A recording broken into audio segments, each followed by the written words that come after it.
Siz tasvirlarda ko'rib turgan ayanchli hodisa joriy yilning 10-iyun kuni Buxoro viloyatining Buxoro tumanidagi magistral yo'lda sodir bo'lgan. Lacetti avtomashinasi rulida esa voyaga yetmagan bola.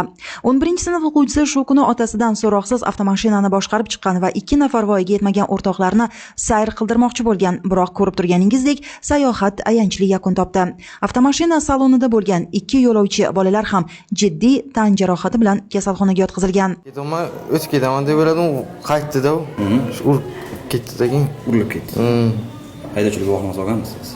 Yo'q, 17.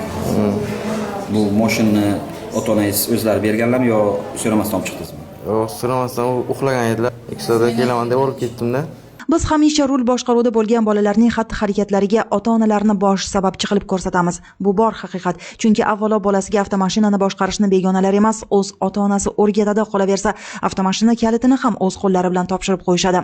Bu holatda ham 11-sinf o'quvchisiga rul berib qo'ygan ota bir necha marotaba maktab ma'muriyati tomonidan ogohlantirilgan ekan. Joriy yilning shu davrga qadar jami voyaga yetmagan mana shu fuqarolar o'rtasida jami 3 ta yo'l transport hodisasi qayd etildi.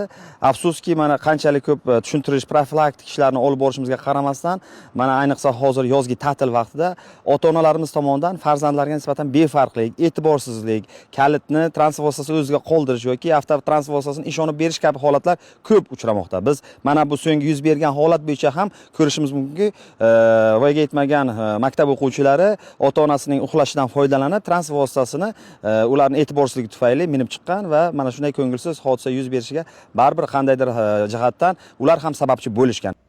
Avariya oqibatida Lacetti hamda Gazelle rusumli avtomashinalarga jiddiy texnik zarar yetgan va jarima maydoniga joylashtirilgan. Amaldagi yo'l harakati qoidalarini buzgani uchun haydovchi va voyaga yetmagan shaxsga rul boshqaruvini bergani uchun ularning ota-onalari esa tegishli tartibda jazoga tortilishi aniq.